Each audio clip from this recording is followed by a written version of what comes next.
방금 들어오신 분 오늘 처음 왔죠? 아, 세 번째입니다. 대학이 뭐예요? 난이 손이. 뭐라고? 난이 손이?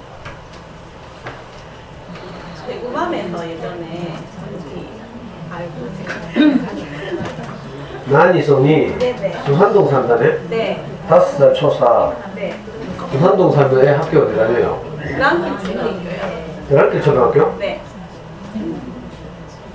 작년에 간 학교 아닌가? 아, 오시진 않으셨어요, 작년에? 올해 가나?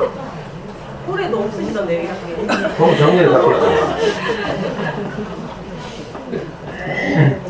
난이손님 3번 왔다. 대구맘에서 목인 그리고 왔다 이 말이죠? 네, 예전에 첫째 때요.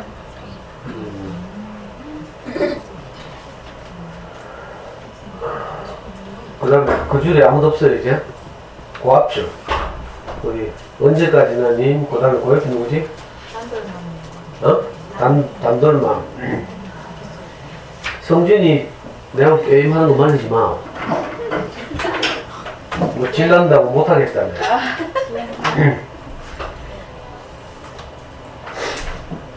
어젯밤에도 성준이하고 듀오 해가지고 우리 1등 했잖아. 50팀이 붙어가지고 우리 1등 했다니까. 그래 성진이 좋아가지고 막 고함 지르고 막 배틀그라운드라고 들어봤어? 네. 현재 전 세계에서 가장 인기 있는 게임 1위 3천만 장이 팔린 게임 모르지. 그 다음 그 옆에 지윤이 엄마 그 옆에는 응? 힐링. 오늘 처음 왔죠? 저번 주에 왔어요. 대한민국 뭐라고요? 규민 동의만 했다가요. 힐링으로 바꿨어요. 누구 따라왔어요? 지윤만. 필스 사람? JP. 여기 댓글에 없죠? 그 규민 동의만으로 그 있는 거예요. 가입 인사예요. 아, 대한민국으로 시작하자.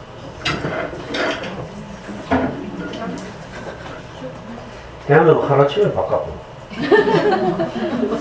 처음부터 그래 짓지. 아, 그러게요. 초석에 전부 뭐 누구 마음 그게 뭐지? 전부 단돌만, 지윤만, 뭐 결이만. 아이고. 엄마에게 얼마나 자랑스러웁니까?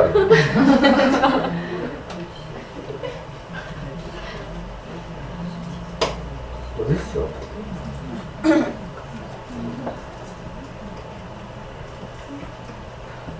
누구 마음이라고? 규민 동의만 해서 글 남겨져 있는 거 있어요. 미치겠네. 미치지는 마. 진짜 남겼어요? 네. 많이 안 남겼으면 왜 안 돼? 남겼는데 어제도 확인했습니다.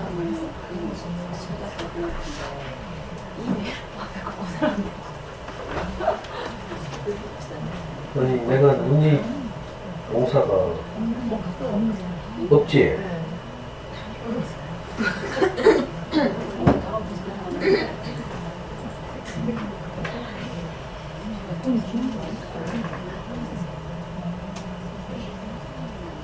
없지? 네. 쌤 지우시나요?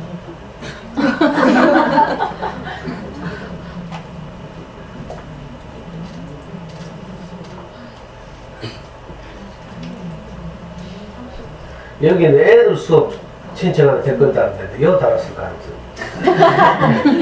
좀 내려가 보자.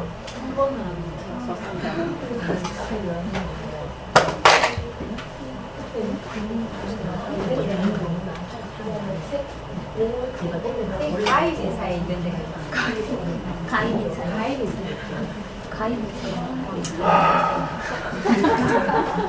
어린이를 위한 문화 기관은 가입 인사 있다고?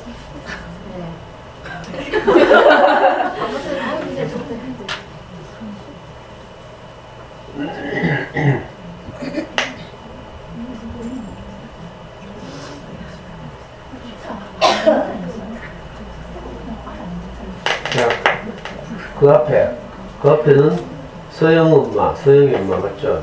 이제 외웠고, 그 옆에는, 오늘 처음 왔어요. 예? 오늘 처음 왔다고? 내가 아까 처음 온 사람 하니까 손 들었어요. 손 들었다고요? 네.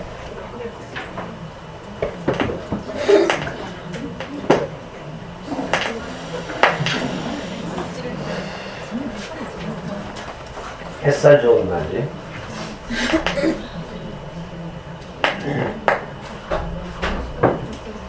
야, 이거 회사에 전화해봤나? 아, 까먹었어요. 해볼게요.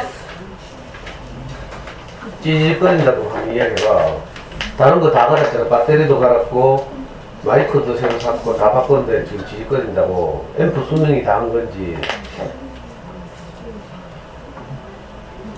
햇살 좋은 날. 아, 관문천 칠곡에서 왔어요. 네. 칠곡 여기 가까워.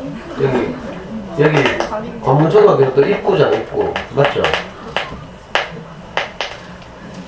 야, 이거 들고 저거 갖다 놔.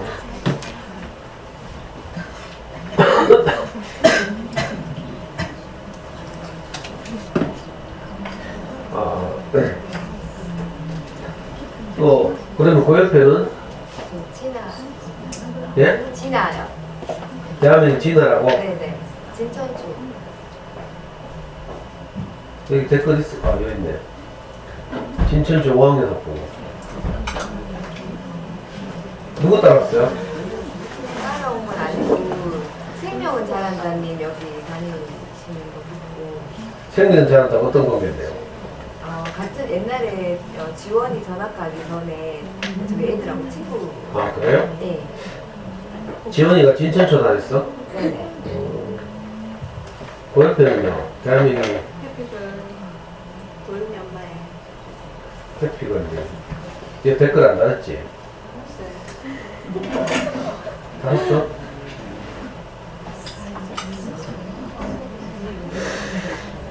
그 옆에는 훈이, 윤이만, 또 그레이스니, 또 그 앞에는 대한민국 뭐예요? 사부작. 사부장님. 애기 몇 살? 7살? 네, 7살, 10살. 여기 살고, 네. 그 옆에는요? 좋은 맘이요. 좋은 맘? 애기 몇 살이에요? 7살, 3살. 여기 살고, 알파카. 여기, 여기 있네. 그 다음, 이쪽으로 넘어와서, 서연이님, 왜 이렇게 처음 뵙는다? 왜 손 안 들어요? 내가 모를까 봐. 그러면 뭐예요? 아직 가입자가 안 했어요. 댓글 안 달고, 가입은 됐는데 아직 가입.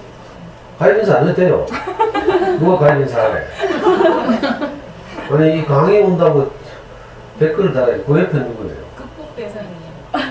그거 따라, 이 데리고 왔어요? 네. 국복대상? 어디 살아요? 여기 버버전. 그럼 동천초등학교 거기 됐어요? 아니 저희는 4대 부처전이에요. 그래요? 어떻게 왔어요? 사대부초 강의 듣고 네네 작년에. 1년을 기다렸다 이제 왔다고? 그 옆에는요? 목체만이요. 예? 목체. 이 무슨 뜻이에요? 애기 이름이 목체예요? 네. 응? 성이 목시예요. 아, 그래요? 귀한 성인데? 옛날에 유명한 국회의원 목효상이라고 알아요? 친척이에요? 응? 그래요? 변호사 하시고 할아버지 좀 되나? 목체가 뭐냐면 어디 살아요? 칠성동. 근데 어떻게 하고 왔어요? 작년에 4대 부처. 아, 4대 부처. 그 앞에는 통과.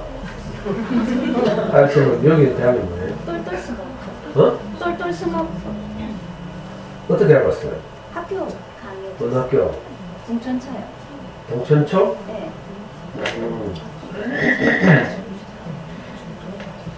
그 다음에 대명이 뭐더라? 행심료, 그 다음에 비용. 이분 대명은 모르겠다. 저요? 소다스 내가 모를 수밖에. 소다세븐어. 무슨 뜻이라고 했어요? 소다세븐어? 이메일 주소. 아무 뜻도 없고. 그냥 하나. 아들 좀 넣으면 뭘로 바꿨다 했지? 알았어. 자, 그 다음에 언니가 지어줬어요. 대명이 뭐지? 민니림이 무슨 뜻인데? 아니 큰애 끝자가 지민이라서 미니. 둘째는 예림이라서 그냥 리미. 그래서 대명이 뭐야? 수민마? 어디 이 동네 살아요? 아이파크. 여기 몇 살인데? 7살, 3살이야. 또 그 옆에는? 뭐 대학은 뭐를 바꿨다 했죠? 먹었어요?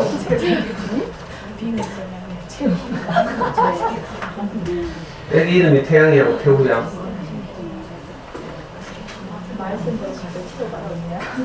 대학은 뭐였어? 민서만. 다 세 분이 같은 친구예요? 몰라? 여기 둘이 친구야? 어디 사는데요? 어? 아, 월성 푸르지요. 조선광이 듣고 왔구나. 또 제가 지금 출석 체크하는 동안 오신 분 있어요?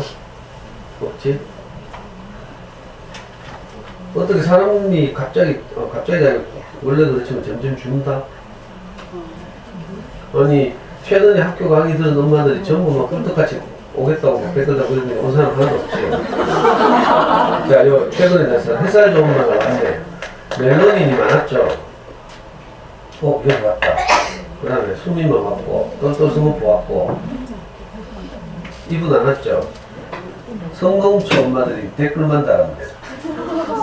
여기도 최지우만도 성동초. 안 왔지. 민준성현만 왔어요? 안 왔지. 여도 성동초네. 안 왔지.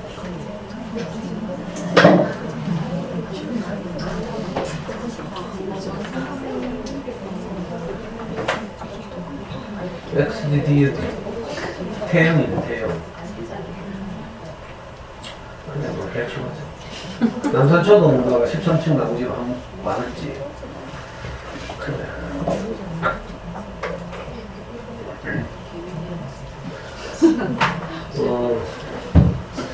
오늘 진짜 12시 전에 마치자 현수가. 마이크를 뺏어. 짧고 임팩트 있게.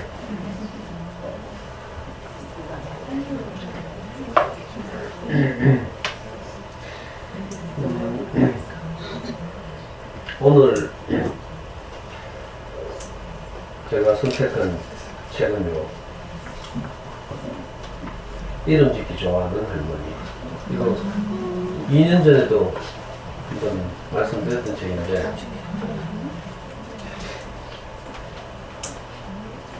이름 짓기 좋아하는 할머니.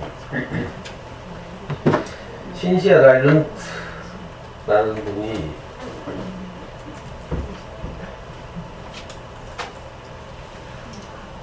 글을 쓴 책이에요. 그림은 이분이 그린 게 아니고 다른 분이 그렸고, 그 우리 저 지원의 벽안이시죠. 글쓴이와 그림을 그린 이가 각각 다른 책들이 많이 있죠.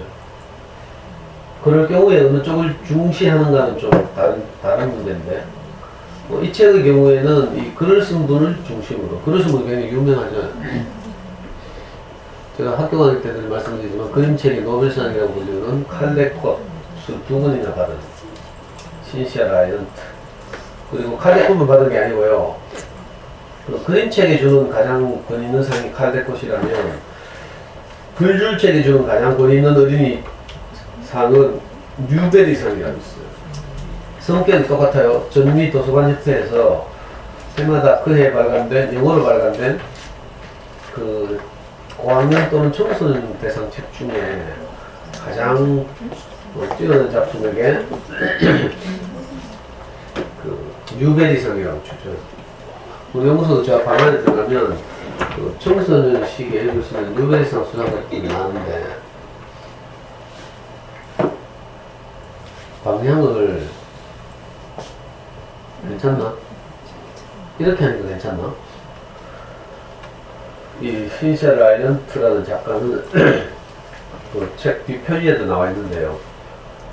뉴베리상도 2번이나 받았대요. 칼데코 2번, 뉴베리상 2번. 그러니까 스토리를 아주 잘 쓰는 분이라는 뜻이죠. 우리 일반에게는 그렇게 크게, 우리나라 사람들은 크게 알려지지 않은 작가인데,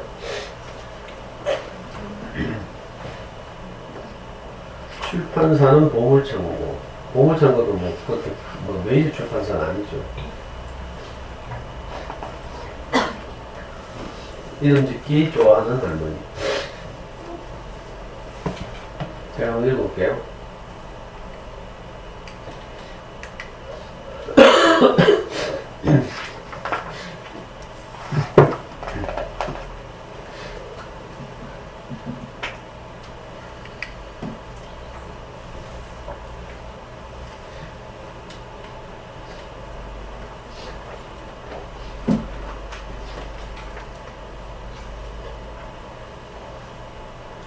아름다운 세상을 함께 살아가는 소중한 이름들에게.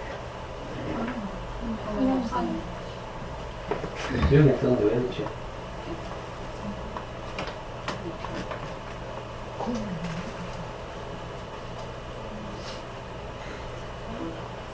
접촉벌레 같은 접촉벌레요.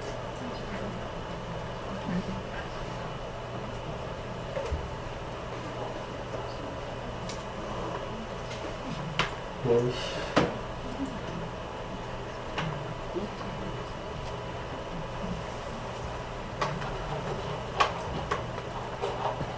어디 유명한 건물들처럼 이 프로젝트가 천정에 설치되고 벽에 쏘고 이런 날이 왔으면 좋겠네. 어디잖아.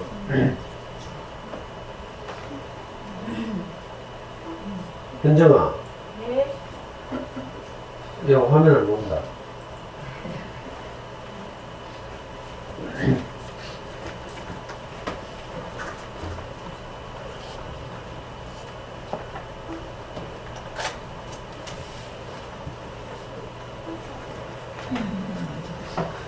프로젝트를 가장 많이 만진 엄마가 저요. 우리 카페 대화명 객동이네요. 책벗 신천센터 책임자.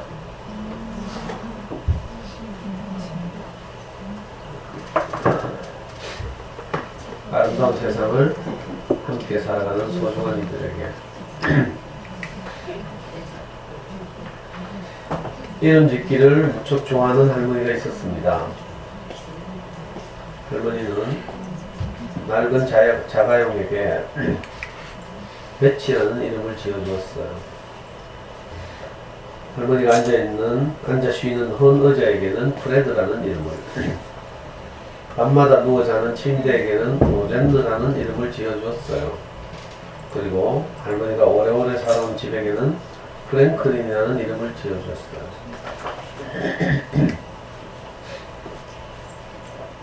매일 아침 할머니는 로젠느스유나 프레드에 앉아 코코아를 마시고 배치를 물고서 우체국으로 달려갔어요.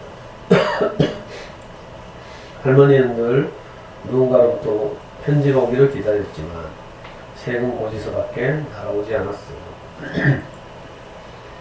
할머니보다 더 오래 사는 친구가 한 명도 없었기 때문에 편지를 받을 수 없었던 거예요.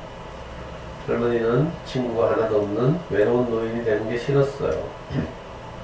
다정하게 이름을 부를 친구가 없다는 것도 싫었고요. 그래서 할머니는 이름 짓기를 시작한 거랍니다. 하지만 할머니는 자기보다 더 오래 살 수 있는 것들에게만 이름을 지어주었어요. 할머니의 자가용 배치는 그 어느 차보다 힘차게 굴러갔어요. 할머니의 의자 프레드는 한 번도 가운데가 푹 꺼지거나 한 적이 없고, 로젠느는 비록 낡은 침대지만 삐걱거리는 소리를 낸 적이 없었죠. 100년이 넘도록 그 자리에 우뚝 서 있는 할머니의 집 프랭클린은 지난 20년 동안 하루같이 변함이 없었고요. 할머니는 그들보다 더 오래 살 걱정을 할 필요가 없었습니다. 그래서 할머니는 무척 행복했어요. 어느 날 할머니는 배치에 묻은 진흙을 닦아내느라 밖에 나와 있었어요. 말끔히 씻지 않은 차와 함께 있는 것을 프랭클린은 원치 않을 거라고 할머니가 중얼거리는데 순해 보이는 갈색 강아지 한 마리가 출입문가로 슬금슬금 다가왔어요. 참, 할머니는 출입문에게는 이름을 주지 않았어요. 돌적이에 녹이 잔뜩 쓴 그 출입문은 오래가지 못할 게 뻔했거든요. 갈색 강아지는 꼬리를 살레살레 흔들었어요. 강아지는 배가 고파 보였어요. 할머니는 배치 옆에 서서 한참 동안 강아지를 물끄러미 바라보았습니다. 그러다가 끙 소리를 내며 숨을 쉬었죠.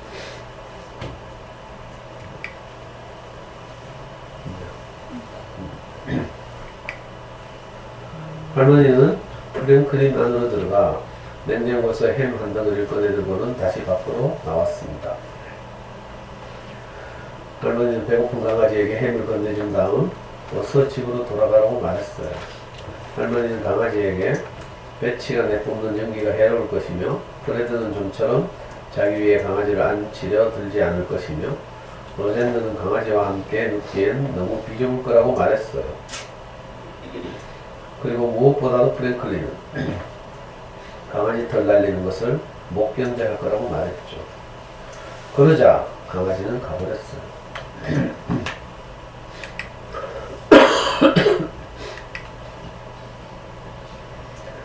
하지만 강아지는 다음날 다시 찾아왔어요.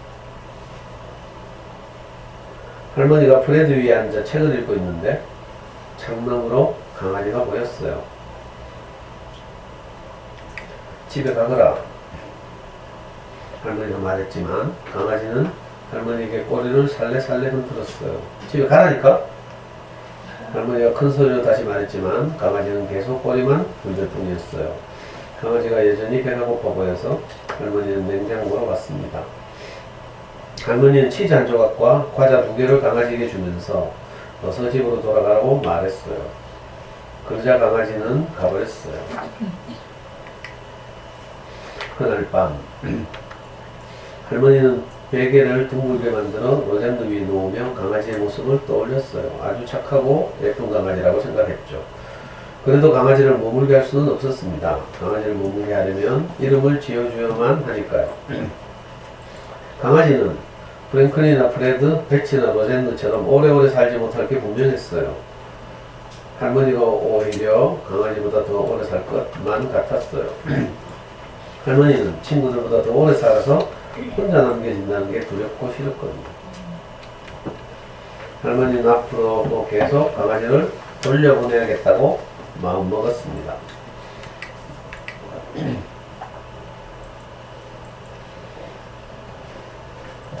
강아지는 날마다 할머니네 집 문가로 왔습니다.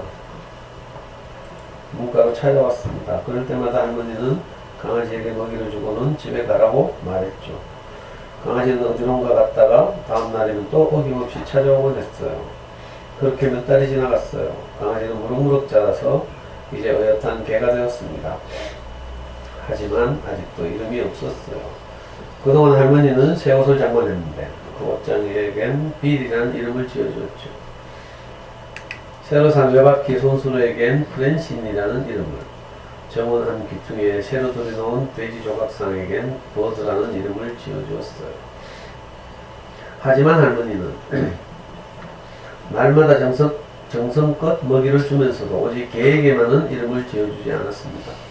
개의 이름이 아직 없었기 때문에 할머니는 그 개보다 오래 살아야 한다는 것을 걱정할 필요가 없었어요.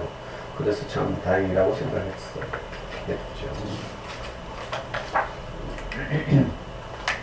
그러던 어느 날 그 갈색 개는 할머니 집에 찾아오지 않았습니다.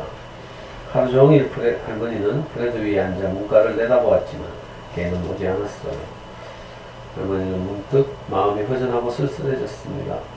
다음 날에도 개는 찾아오지 않았어요. 할머니는 배치를 몰고 개를 찾아 온 동네를 한 바퀴 돌았지만 그 개는 좀처럼 눈에 띄지 않았어요. 할머니는 점점 더 슬퍼지기 시작했습니다.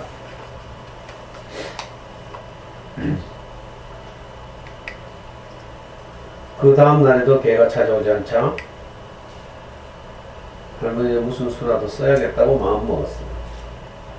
할머니는 수화기를 집어들고는 떠돌이 개를 잡아들이는 사람에게 전화를 걸었습니다. 요 며칠 동안 순둥이 갈색개를 잡은 적이 있나요? 순둥이 갈색개라고요? 우리 사육장엔 갈색개가 한두 마리가 아니랍니다. 갈색개 천지인걸요. 개 목걸이에 혹시 이름표라도 달아두셨나요? 아니요. 할머니는 슬픈 목소리로 대답하고는 수화기를 힘없이 내려놓았습니다.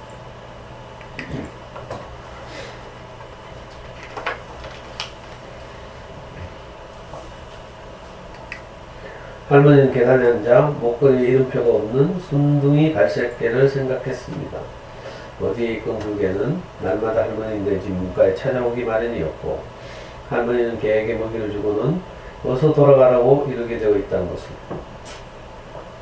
날마다 그렇게 똑같은 일이 있었다는 사실을 아무도 모를 게 뻔했어요. 순둥이 갈색개는 목걸이도 없고 이름도 없었어요. 그러나 할머니와 개 사이의 일을 아무도 모르는 게 당연했죠. 할머니는 한 가지 결심을 했습니다. 할머니는 프랭클린의 문을 서둘러 잠그고는 배치를 몰아 떠돌이 개들을 보호하는 사육장으로 달려갔어요.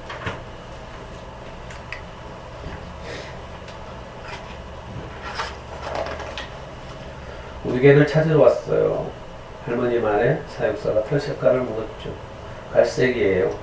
그러자 그 개가 몇 살이냐고 물었어요. 1살쯤 됐어요. 이번엔 또 이름까지 묻지 뭐예요. 할머니는 잠시 머뭇거렸어요. 할머니는 자신보다 먼저 세상을 떠난 모든 친구들을 떠올렸어요. 그러자 다정하게 웃는 친구들의 얼굴이 하나하나 떠올랐습니다. 사랑스러운 친구들의 이름도 모두 생각났습니다.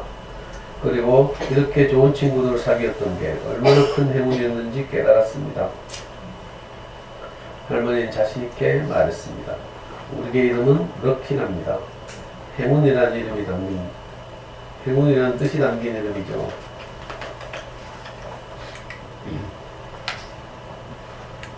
사육사는 할머니를 데리고 넓은 마당으로 갔어요. 마당은 흰색 개, 검정색 개, 그리고 갈색 개들로 가득 차 있었죠. 할머니는 이리 둘러보고 저리 둘러보고 다시 구석구석을 찬찬히 살피다가 마침내 문가에 앉아있는 순둥이 갈색개를 찾아냈습니다. 그 개는 마침 찻길에 세워져 있는 배치를 뚫어져라 바라보고 있었어요. 오, 럭키야. 할머니가 부르는 소리를 듣고 순둥이 갈색개는 단숨에 달려왔어요. 그날부터 럭키는 할머니와 함께 살게 되었습니다. 할머니가 이름을 부르면 럭키는 언제든지 단숨에 달려왔죠.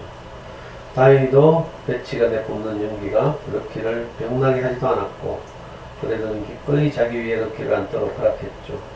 그리고 프랭클린은 럭키의 털이 날리는 것을 조금도 탓하지 않았어요.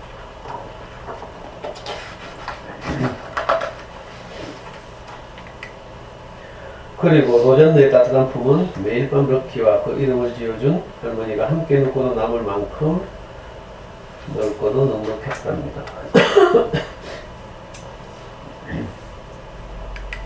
자, 뒷표지예요. 칼데코 상과 뉴베리상을 각각 2분이나 수상한 작가 신시아 라일런트의 그림책. 친구들이 모두 세상을 떠나 홀로 남겨진 할머니는 어떻게 외로움을 견딜 수 있을까요?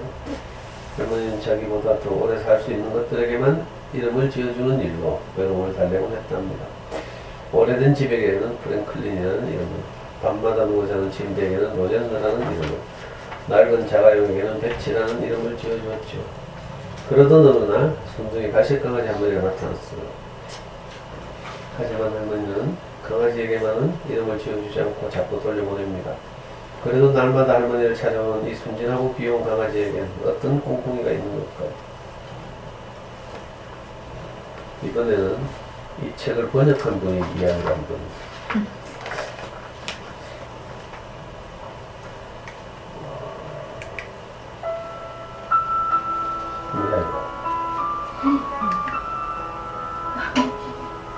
이 음악 여기서 나온 거예요? 전화기. 전화기요? 놀라가지고. 내가 이런 음악을 전화면서 되게 우아하다. 자, 옹기님 말. 사람은 누구나 태어나면서부터 이름을 갖게 됩니다. 이름은 한 사람을 지칭하는 고유명사이기도 하지만 때로는 그 사람의 존재와 생애를 대변해주는 단 하나의 특별한 기호가 되기도 합니다. 이름이 끊임없이 불리어야만 사람은 비로소 자신의 존재를 확인하게 되죠. 사람을 제외한 많은 사물들의 존재가 쉬이 잊혀지는 것은 아마도 이름을 갖고 있지 않기 때문일 것입니다. 친구들이 세상을 다 떠나버려 편지 한 통조차 받을 일이 없는 할머니는 아무도 이름을 불러주지 않는 외로운 존재입니다. 자신이 혼자 남겨진다는 것이 얼마나 두려웠으면 할머니는 자신보다 오래 살 것들에게만 이름을 붙이는 일을 시작했을까요? 함께 이야기하고 마음을 나눌 친구가 없어서 생명이 없는 사물들의 이름이라도 부르며 살아가던 할머니 앞에 어느 날 갑자기 나타난 갈색 강아지는 아주 특별한 존재임에 틀림없습니다. 하지만 강아지가 자신보다 오래 살 것이라는 확신을 가질 수 없었던 할머니는 일부러 이름을 지어주지 않았습니다. 그러다가 그 강아지가 자취를 감추자 뒤늦게 후회를 하죠. 할머니가 강아지를 다시 찾아내어 마침내 이름을 지어주고 한 가족으로 맞아들인 이 그림책의 결말은 이름과 존재와의 관계를 의미심장하게 일깨워줍니다. 그렇습니다. 우리처럼 서로 이름을 부를 수 있는 존재라면 이 세상에 없으면 안 될 소중한 존재인 것입니다.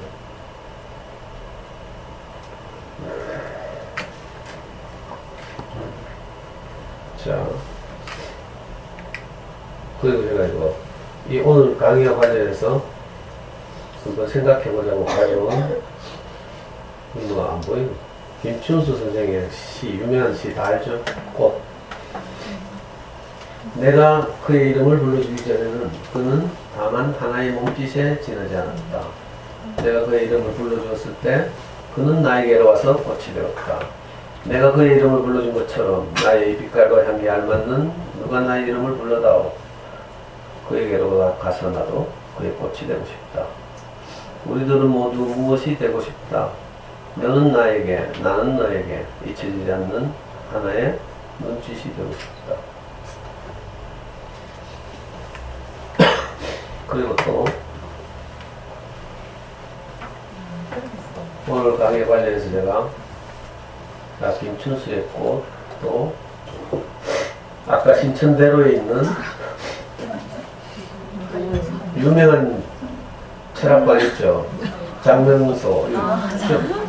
전국적으로 유명한 이름 개명할 때 되게 많이 찾아가죠. 신천 동로를 가다 보면 이 간판이 아주 촌스럽게 크게 붙어 있어요. 누가 이름을 함부로 짓는가. 책도 내고 이 분야에서는 아주 유명한 분이죠. 뭐 시끄럽기도 하더만 또 장명하는데도 뭐 논쟁이 많더라. 뭐 장명하는 뭐 이 기법과 관련해서 누가 이름을 함부로 짓는가. 이거 오늘 우리에게 하는 말이죠. 또 하나는 그 유명한 퍼시대왕이에요. 퍼시대왕 들어갔죠? 퍼시 더 핑크. 이거 안 들어봤어요? 옛날에 어떤 임금님이 있었어. 이 임금님은 분홍색을 너무 좋아해요. 그래서 신하들을 시켜서 모든 것들을 분홍으로 다 바꾸죠. 뭐 모든 사물, 집기, 자기 눈에 보이는 것, 모든 것을 다 분홍색으로 바꿔요. 그런데 바꿀 수 없는 게 있어. 뭐였지? 하늘인가? 하늘은 아무리 해도 분홍색으로 신하들이 바꿀 수가 없어요. 그래서 이 퍼시 대왕님이 너무 슬펐죠. 그래가지고 뭐 전국 박망곡곡에 뭐 알려가지고 하늘을 분홍색으로 바꿀 수 있는 능력 있는 사람을 찾았는데 아무도 없었어. 근데 어떤 한 신하가 찾아와가지고 분홍빛 선글라스를 씌웠죠. 핑크 대왕이. 그랬더니 마침내 하늘까지도 핑크빛을 보인다 이런 이야기예요. 자, 이 오늘 세 가지, 그리고 또 제가 하나 인용하고 싶은 게 뭔가 하면,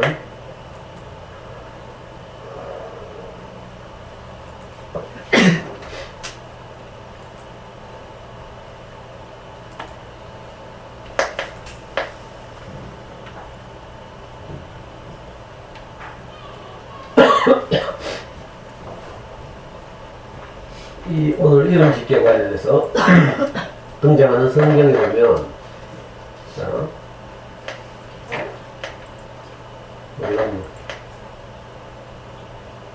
자, 여기 창세기 18장에서 19장, 창세기 2장 18절 19절만 제가 읽어보겠습니다. 여호와 하나님이 이르시되 사람이 혼자 사는 것이 좋지 아니하니 내가 그를 위하여 돕는 배필을 지으리라 하시니라.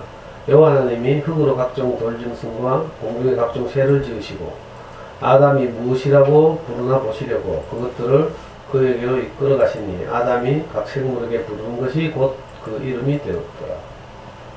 이런 말이 있어요. 무슨 말인지 잘 모르겠죠.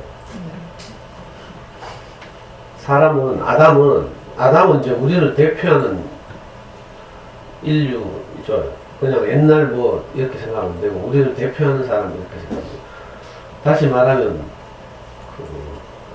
하나님이 아담에게 자기가 창조한 모든 것을 데리고 가서 이름을 짓게 했다는 거예요. 그러니까 이름을 지을 권세가 누구에게 있다고요? 아담에게 있다는 거예요. 다시 말하면 오늘 우리에게 이름을 지을 권세가 있는 거죠. 당연하게 오늘 제가 읽은 그림책은 표면적으로 사물에 이름을 붙이는 이야기예요. 근데 저는 그 이야기를 하려고 이 책을 택한 게 아니고, 물론 아이들하고는 뭐 이렇게 재밌게 책을 읽으면 되지만, 사물에게 이름을 붙이는 것처럼 우리는 상황에도 또 나를 둘러싼 여러 가지 발생하는 일상에도 우리가 이름을 붙이고 부여할 수 있는 권세가 우리에게 있는 거죠. 어떤 예가 적절하겠네요. 우리가 인생을 살다 보면, 아이들 키우고 살다 보면요, 아까 퍼시 대왕처럼 어떤 안경을 쓰게 돼요. 여러분들은 아주 객관적으로 세상을 바라보고 있다고 생각하지만 사실은 그렇지 않고요. 사람은 누구나 다 자기만의 안경을 가지고 세상을 바라보죠. 이걸 심리학에서는 프레임이라고 부릅니다. 프레임. 그러니까 이 퍼시 대왕이 썼던 분홍빛 안경은 퍼시 대왕 고유의 프레임이라고 할 수 있죠. 분홍빛 안경을 통해서 세상을 보니까 다 분홍으로 보여요. 자, 우리는 다 저마다의 프레임을 장착하고 있죠. 영어로 프레임 창틀. 창을 통해서 보이는 만큼의 세상을 우리가 인식하는 거죠. 뭐 여기 다 동의해야 되는데, 내가 보는 게 객관적인 세상이다 이렇게 생각하면 안 돼요. 다 그렇게 착각하고 있어. 그게 아니죠. 과학적으로도 뭐 내 귀에 들리는 소리만 있는 게 아니라 하더라고. 사람의 귀로 들을 수 있는 그 음역대 소리의 폭이 있죠. 뭐 몇 데시벨에서 몇 데시벨까지만 사람이 들을 수 있고, 더 작은 소리나 더 큰 소리는 오히려 못 들을 수도 있고, 그렇죠. 이제 눈으로 보는 것도 똑같죠. 내 눈으로 보이는 게 다가 아니죠. 현미경을 통해서 보면 훨씬 더 많이 보고, 저는 요즘 어느 날부터 눈썹에 하얀 눈썹이 나. 그런데 아무리 뽑으려고 해도 못 뽑겠어. 기분이 나빠요. 특히 왼쪽 눈에 하얀 눈썹이 세 가닥이 난다니까. 그래가지고 내가 저 다이소에 우리 현숙 쌤 시켜가지고 다이소에 가서 5배로 확대하는 돋보기를 사왔죠. 2개를 그것도 연구소에 하나 놔두고 우리 집에 하나 갖다 놨어. 근데 눈썹을 볼 때는 항상 그 5배로 확대하는 거 보고 그걸로 핀셋으로 이렇게. 그러니까 우리가 눈으로 보는 것도요, 사실은 진실이 아닐 수도 있어. 나만의 프레임으로 세상을 보는 거죠. 여기에 대해서 우리가 깊이 생각해야 돼요. 근데 우리는 속아가지고 내가 하는 것이 다라고 생각하는 거야. 내가 하는 것이 진실일 거야. 이렇게. 이 큰 착각이에요. 아이를 키우면서도 내가 아는 대로 키우면 우리 아이가 행복해질 것이다. 이렇게 생각할 수 있어요. 이게 속을 수도 있다니까. 근데 우리는 그렇지 않죠? 뭐 이런 수준 높은 강의를 잘 안 들으니까 내가 하는 게 다인 거라. 그래서 싸우잖아요. 내 말대로 하면 우리 가족이 잘 될 텐데 네 말대로 하다 망했잖아 하고 부부싸움 하죠. 엄마들 다 내한테 와서 하소연 하는 거 보니까 신랑이 내 말만 들어주면 다 잘 될 텐데 꼭 뭐 말을 안 듣는다 하면서. 근데 내 말 들어가 잘 될 수가 있나? 이거 심리학에서 프레임이라고 부른다니까. 그러니까 프레임을 통해서 내가 세상을 보고 있다. 자녀교육도 마찬가지고요. 여기에 대한 첫 번째 인식이 필요해요. 아, 나는 제한적이구나. 내가 아는 것이 다가 아닐 수 있구나. 이런 게 필요해요. 인생을 살다 보면 이거 금방 알아요. 저는 전에도 말씀드렸지만 어릴 때 내 교회 다니면서는 이스라엘은 아주 좋은 나라고 아랍은 마귀 나라인 줄 알았어. 악마의 나라. 그렇게 알았다니까. 나도 모르게. 누가 그렇게 특별히 가르친 것도 아닌데 하여튼 이상한 그런 인식이 들어. 교회 다니다 보면. 왜 그렇지? 이스라엘하고 막 아랍하고 맨날 싸우고 이러니까 이스라엘은 성경의 배경이 된 나라고 하나님이 선택한 뭐 나라고 뭐 이렇게 사니까 나 이게 너무 왜곡돼가지고 나중에 대학 들어와서 내가 세상을 보게 됐죠. 아니더라고. 그죠? 지난주에도 말씀드렸죠. 아랍에도 아주 순수한 청년들이 많이 있고 아랍의 여러 나라들은 자기 나라대로 다 이유와 명분이 있어서 그렇게 살고 있고 오히려 이스라엘이 2000년이나 팔레스타인 지방에서 떠나 있다가 2000년이잖아 2000년. 근데 2000년 전에 저거 살았다고 그거 저거 땅이라고 주장하기도 좀 애매하네요. 2000년인데 아니 우리나라 산소 같은 거 야산에 산소 하잖아요. 이 분묘기지권이라고 있어. 법률용어로 분묘 무슨 말인지 알겠죠? 무덤 분묘기지권이라는 게 있어. 자기 땅이 아니더라도 혹시 뭐 거기다 묘를 썼어? 근데 그 산의 주인이 거기에 대해서 권리를 행사하지 않아서 내 땅이니까 없애라 하든지 뭐 못하게 하든 이런 권리를 주장하지 않았어. 그렇게 해서 산소가 생겼잖아요. 그러면 이 산소에 관한 권리가 이 상주에게 있는 거라. 그래서 우리나라 헌법상으로, 우리나라 법률상으로 분묘기지권은 30년. 30년 동안은 산소를 이제. 그래서 막 이제 그 산의 주인이 계속 공고를 해야 돼. 이 분묘를 철거하라 하면서 이제 이렇게 해서 어디 그 산소 주인에게 연락할 데가 없으면 신문이나 법원에 신청을 해서 법원에서 공시를 해요. 최고한다고 하죠. 알린다고 하죠. 알리면 권리가 주장된 거죠. 그러면 이제 이 산소를 옮기고 이래야 되고. 그렇다 하더라도 그렇게 이런 걸 보고 이제 뭐라 하노 성문법이 아니라 불문법이라고 하죠. 관습법이라고 하는데 이 관습법을 이제 분묘기지권 같은 것도 30년이야 30년. 근데 2000년 같으면 너무 오래됐잖아요. 옛날에 자기들 조상이 잠깐 팔레스타인에 살았대. 아브라함이라는 이스라엘의 조상이. 원래는 아브라함이 어디 살았는가? 페르시아 지방에 살았어요. 지금은 이란 쪽. 그 메소포타미아 문명이 발생한 거. 거기서 아버지 따라 살다가 거기서 잘 안 풀렸는지 이주를 해서 뭐 이주를 하다가 뭐 하나님을 만났대. 그래가지고 팔레스타인에 들어가서 3대 정도 살아 3대. 그러다가 뭐 어쩌고저쩌고 해서 망해가지고 2000년이 흘렀어. 나라가 없어지고 2000년이 흘렀죠. 근데 이제 2차 세계대전이 일어나서 연합군이 승리했어.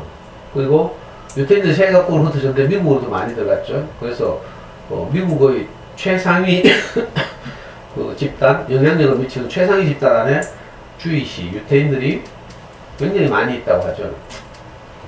그리고 아주 뛰어나서 전 세계 뭐 노벨상의 20몇 %를 유태인들이 독식하고 있대. 미국의 주요한 정책도 움직이는 게 유태인들이라고 하잖아요. 그러다 보니까 2차 대전 후에 이제 미국의 그 힘을 얻고 이스라엘이 독립했어요. 우리나라가 일본으로부터 해방됐잖아. 그거하고 비슷해. 근데 우리는 겨우 35년, 36년 강점 당했다가 이제 나라를 되찾은 거고요. 이스라엘은 2000년. 그래가지고 미국의 힘을 얻고 막 갑자기 팔레스타인 지방에 들어오니까 그 팔레스타인에서 뭐 원래 살던 사람들은 너무 억울하잖아요. 2000년이나 자기 거기 살았는데. 그래요? 그래가지고 막 이제 저항하기 시작한 거죠. 그게 뭐예요? 팔레스타인 사태죠. 소위 말하는. 그래서 전쟁 많이 일어났죠. 하고 팔레스타인을 지지하는 쪽은 이제 아랍의 동맹국들. 그리고 이 사람들이 나중에 이제 정부를 세우잖아요. 우리가 상해에서 임시정부를 세운 것처럼 팔레스타인 해방기구 옛날에 피에로라고 부르는데 임시정부를 세워가지고 지금은 이제 하나의 국가로 거의 대접받고 있죠. 그래도 지금도 여전히 분쟁이 계속되고 있어요. 예를 들면 이런 거, 내가 어릴 때 배우는 거와 완전히 다른 거라, 세상이. 객관적인 세계도 그렇죠. 예를 들면 80년 광주 사태, 광주 항쟁 이런 것들. 제가 지금도 생각하는데 내가 대학 들어가기 전이었는데 80년도에 저는 원래 79년도에 대학을 가야 되는데 검정고시하고 공동단위 어른이라고 81년도에 대학을 들어갔어요. 2해 늦게 들어간 거죠. 광주 항쟁이 벌어진 게 80년 5월이에요. 그때 조선일보에 어떻게 됐는지 조선일보니 신문이 새카매 하고 딱 몇 글자 까만 윤전기 까만 잉크에 하얀 글씨로 큰 고딕으로 광주에서 폭동. 그리고 다른 기사 아무것도 없고요. 그때 군부가 그 언론을 검열하고 이래가지고. 그러니까 온 국민들은 다 광주에서 폭동 난 줄 알지. 뭐 북한에서 뭐가 무장간첩대 내려와가지고 뭐 사주해가지고 막 이런다 뭐 이렇게 뭐. 그리고 다음에 내 대학 들어갔잖아요. 대학 들어가니까 5월이 되니까 광주 전시회를 하네? 광주 사진 전시회 가면서. 왜 작년에 그 영화 이름 뭐고? 택시 운전사. 거기 나온 독일 기자 있죠. 이 사람이 찍었던 사진이 독일, 일본을 거쳐서 한국에 들어온 거야. 그래서 전국에 있는 대학들마다 광주 사진 전시회 가면서. 거기 보니까 내가 알던 조선일보에서 보도한 거하고 내용이 너무 달라. 진짜 막 개헌군이 막 행패를 부리고 막 이런 거 있잖아요. 그래가지고 충격을 받아가지고 그때 80년대 많은 대학생들이 다 전두환 정권을 반대하는 데모에 가담하기 시작합니다. 그 사진을 보고 있으면 울분이 나서 참을 수가 없어. 그래가지고 광주 폭동 이게 이제 점점 이제 이름이 바뀌어서 지금은 공식적으로는 광주 민주화 운동 이렇게 부르고요. 저 같은 이제 운동권 좌파들은 광주 항쟁 이렇게 불러요. 민주화 운동이란 말도 좀 성이 안 차가지고. 그러니까 이 사물을 인식하는 것이 전부 내가 알고 있는 것이 다가 아니다. 여기에 대해서 우리가 깊이 생각할 필요가 있습니다. 자, 아이를 키우는 것도 마찬가지죠. 여러분들이 일반적으로 가진 이제 자녀에 대해 생각을 한번 검토해 봅시다. 얘가 공부를 잘하면 행복할 거야. 예를 들면 이런 거. 그죠? 생활 습관이 올바르면 좋은 평가를 받을 거야. 뭐 이런 거. 이런 것들 때문에 우리가 일상을 살면서 중요한 것들을 놓치는 거예요. 어떤 것이 두렵죠. 우리 아이가 잘 자라서 미래에 어떻게 될지 늘 두렵잖아요. 그래서 일상에 대해서 소중하게 생각하기보다는 오지 않는 내일을 우리가 자꾸 기약하고 내일 우리 아이가 잘 되려면 오늘 어떻게 해야 돼 이렇게 생각하는 거예요. 오늘 이 할머니하고 똑같아. 이 할머니에게 매일 강아지가 찾아오거든요. 이 강아지는 이름을 나중에 럭키라고 지었어. 그죠? 늘 그 행운이 찾아오는데 이 행운이 언제 살아날지 모르잖아. 두렵잖아요. 자기보다 먼저 죽을지 모르니까. 두려워서 거기다가 행운이라는 이름을 못 짓는 거죠. 그리고 엉뚱한 데다가 변치 않을 것 같은 데다가 이름을 지어줘. 침대, 자동차 뭐 이런 데다가. 우리가 꼭 하루를 사는 것도 똑같다니까요. 그죠? 진짜 행복에 대해서는 거기다 행복이라고 이름 짓지 못하고 뭐예요? 학습지 진도 나가는 데다가 의미를 부여하고 있죠. 이름을 짓는다는 말 이런 말이에요. 그죠? 그냥 표면적으로는 사물에 대해서 우리가 기호를 붙이는 게 이름이라고 했어요. 근데 이건 사실은 진짜 이름이 아니죠. 기호지 기호. 전에도 내가 말씀드렸는데 예를 들면 철인 28호 철인 27호하고 구분하기 위해서 철인 28호라고 이름 붙이는 거야. 자, 마징가 Z 그리고 마징가 A부터 이름을 붙이고 우리가 각자 이름을 가지고 있죠. 이거 타인과 구별하기 위해서 붙인 기호에 불과해요. 안 그래요? 기호인 거지 기호. 근데 막 이걸 너무 중요하게 생각해가지고 막 누가 이름을 함부로 짓는 것 하면서 철학과에 성행하고 어떤 분들은 개명하고 싶다 하고 막 몰림받고 이러니까 실제로 저한테도 막 법원에 개명신청서를 내야 되는데 내보고 대신 개명신청서를 좀 써달래.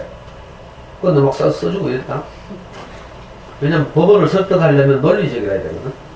그래서 저는 이제 강의 듣던 엄마들 중에 저보고 뭐 법원에 소송하는데 뭐 이런 거 대신 써달라는 사람도 있거든. 근데 많이 써줬어.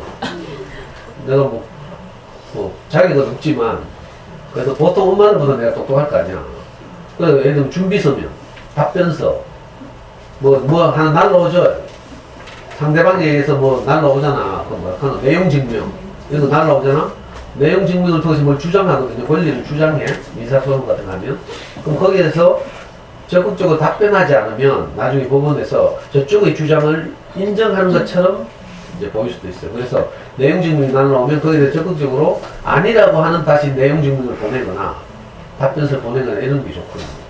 그 제가 막 재판한데 뭐 이런 거 막 써주고 막 이름 개명해 놓으라 해가 누구 생각이 안 나네. 우리 천안댁인가? 우리 천안댁이 어느 날 자기 뭐 집안에 자꾸 안 좋은 일이 일어나니까 이거 이름 때문에 소리를 들었나 봐. 그래서 이름을 개명하려고 이제 집단으로 신청하는데 그 개명 신청서를 내고 써달래. 그 이유를 그렇게 막 내가 막 소설 써가지고 뭐. 근데 사실은 이게 좀 샤머니즘적이죠. 주술적. 물론 놀림받는 경우는 있어요. 놀림받아서 좀 안타까운 경우가 있긴 한데 대부분의 경우는 이게 좀 주술적인 이 동양적인 사고죠. 그게 아니라 내가 어떤 사람이 되면 사물에 내가 제대로 된 이름을 붙여주는 사람이 되면 이상한 일이 벌어진다니까. 이 할머니 이름 뭐였죠? 이 할머니처럼 너무 두려워서 이게 자신이 없어 확신이 없으니까 두려워서 여기다가 이 강아지에다 이름을 지어주고 강아지하고 이렇게 그 정을 나누고 이렇게 사는 것이 사실은 살아있는 것과 사는 거잖아요. 행복인데 여기다가 이제 행복이라고 이름을 짓지 못하고 그죠? 그 생명 없는 것들에게 의미를 부여하고 이렇게 사는 거야. 오늘 우리 현대인들이 그렇죠. 우리가 주는 돈에다가 행복이라고 이름을 붙이고 있어. 안 그래요? 그래서 막 돈 하고 있다니까. 근데 사실은 그놈의 돈이 우리에게 그 돈을 제어할 사람됨이 없으면 돈 때문에 이거 골치 아픈 일이 벌어져.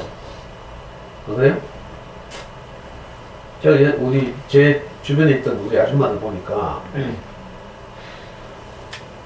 아주 사소한 일로 감정 상하잖아요. 어떤 아줌마는 항상 시장을 가거나 뭐 쇼핑 갈 때 돈을 잘 안 들고 와. 그래가지고 꼭 빌려달라고 한다고 우리 와이프한테. 많이도 아니고 10,000원 빌려달래. 근데 10,000원을 빌려주잖아? 그럼 나중에 까먹어. 이런 일이 계속돼봐요. 같이 다니는 아줌마는 다 스트레스 받는다. 10,000원 별거 아닌데 이상하죠. 그래가지고 막 뒤에서 막 또 빌려준대 안 갚는다 하고.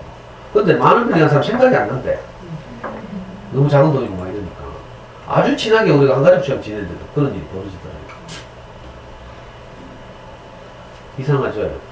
그러니까 예를 들어서 뭐 성적? 이런데 우리가 거기다 의미를 부여하잖아요. 이름을 짓는 거죠. 근데 이게 사실은 우리를 행복하게 하는 게 아니거든요. 아까 침대에다 이름을 붙였잖아? 자동차에다 이름을 붙였어? 근데 이 할머니를 진짜 행복하게 하는 건 아니거든요. 살아있는 것과 소통해야 되죠. 그래서 강아지가 한 마리 나타나는데 강아지가 일상적으로 오니까 이게 행복인지 모르는 거라. 그래서 거기다가 행복이라고 이름을 붙이면 참 좋았을 텐데 놓치는 거죠. 우리도요.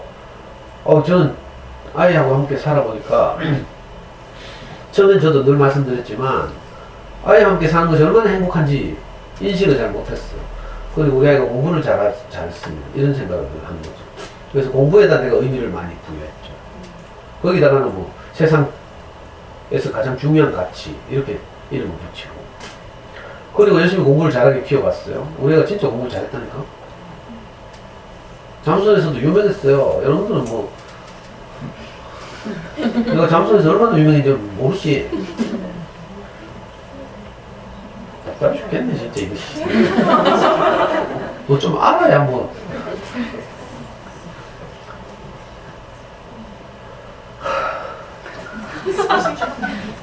내 캡처 15,000명 중에 20명을 뽑는 영재교육법이 국회를 통과해가지고 남부교육청에서 중학생 중에서 20명을 뽑는 시험을 쳤다니까. 15,000명 중에서 각 학급당 0.5명씩의 대표를 보내라고 하는 거야. 근데 우리 평소에 내신은 뭐 전교 10등 안에도 뒷동말동 하던 애가 내가 캡처 중학교 졸업할 때 성적이 6점 몇 %라 했잖아. 6점 몇 %, 반에서 3, 4등 하는 수준이라고 했어. 이게 중학교 성적이. 근데 이 교육청에서 영재를 선발한다고 학교 대표를 내보내? 그때 우리 아이가 다니던 대명중학교에 한 학년이 6학급인가 이렇게 있었어요. 그래서 2명을, 원래 3명 보내야 되는데 2명을 보내더라고. 그래서 공부 잘하는 애들 한 30명 모아가지고 교실에서 수학시험을 쳤어. 평소에 내신을 치면 맨날 99점 100점 맞던 여학생들 그 시험에서 다 30점 미만. 이라고 했죠. 우리 애는 70 몇 점 받았다니까. 그 1등 했잖아. 2등이 저 앞산 순환도로가에 할매 뭐 참깨송 칼국수집인가 뭐 손자 오성훈이라고 내가 지금도 이름 생각나네. 걔 50 몇 점 2등. 그리고 둘이 교육청에 갔다니까 인재선발 신청. 그래서 학교 대표들이 다 와서 쳤잖아요. 20명을 뽑는데 우리가 합격했잖아. 잘했지. 수학 공부도 내 시킨 대로 하면 되는데 그거 안 믿고 딴짓하고 뭐 팩터 시켜갖고 뭐 답답 죽겠어요. 근데 이렇게 해요. 우리가 공부 굉장히 잘했어. 모의고사 쳐가지고 한 번도 1% 밖으로 밀려난 적이 없어. 고등학교 내내. 다 0.0 몇 프로 아니면 뭐 진짜 못 칠 때는 0.몇 프로. 잘할 때는 사설 모의에서는 전국 5등도 했다고 했죠. 그런데 내가 거기에다 행복이라는 이름을 붙이려고 하니까 안 되는 거라. 하면 할수록 불안해져요. 이상하죠. 내가 논리적으로 설명했죠. 공부를 잘하게 되면 서울대 농대 가고 싶겠어요? 서울대 경영학과 가고 싶겠어요? 법대는 없어졌어. 우리 대학 가려고 하니까. 그러면 우리는 문과예요? 어딜 가고 싶겠어요? 공부 잘해. 서울대에서 가장 높은 과를 가고 싶겠지. 그러니까 표면적으로 서울대는 정원이 3,000명이야. 2,900몇 명인데 그 당시에. 하면 산술적으로 2,900등 안에 들면 갈 수 있잖아. 맞죠? 산술적으로. 근데 공부 잘하는 애들이 누가 농업생명과학대를 가려고 하겠냐고. 서울대 농업생명과학대 원예학과 이런 데 가겠어요? 당연히 경영대학 가려고 안 하겠어요. 경영대학 정원이 140명인가 이래. 그래서 수시로 70몇 명 뽑고 정시로 52명을 뽑아. 우리 애는 수시하고는 거리가 멀거든? 내신 공부를 안 하기 때문에. 그럼 정시는 이제 수능 성적으로 가는 거죠. 수능 성적과 논술과 내신을 합해서 이제 그 당시에 갔는데, 그럼 항상 우리가 아빠로서 계산해야 되잖아요. 저는 입시에 대해서 연구를 많이 했으니까. 52명을 서울대 경영학과에서 뽑아요. 산술적으로 우리 애가 전국에서 몇 등 해야 돼? 한 100등은 해야 돼. 다 1등부터 52등이 다 경영학과 가는 건 아니니까. 정치학과 가도 외교학과 가고 뭐 사회과학대학도 가고 이럴 거 아니에요. 인문 뭐 이렇게 교수가 되는 애들은 뭐 영문과로도 가고 이러겠죠. 그게 분산되거든. 그래서 산술적으로는 52명 보면 보통 한 200등 안에 들어야 돼. 그러면 조금 이제 안심이 되는 거죠. 좀 그래도 불안하지 200등 하면. 한 100등 안에 들어야죠. 조금 이제 다리 떠는 거지. 여러분들한테 너무 먼 이야기인가? 그래 전국에서 100등을 해야 돼. 안심하려면. 근데 그게 됩니까? 예를 들어서 모의고사에서 진짜 100등 안에 들었다 하더라도 실제 수능에서 100등 안에 든다는 보장이 있어? 없죠. 이러면 끝없이 불안한 거야. 끝없이 불안해. 근데 우리는 잘못해가지고 착각하는 거죠. 이 할머니처럼 예? 공부 성적에다 그렇게 이름을 붙인다니까. 그러면 우리한테는 영원히 행복이 안 와. 내가 해보고 말씀드린 거예요. 항상 불안했다니까 저는. 참 이상한 일이죠. 그렇게 우리가 공부를 잘하고 소위 말하는 엄친아예요. 공신하면 0.1%는 공신이잖아. 강성택 하는 애 있죠.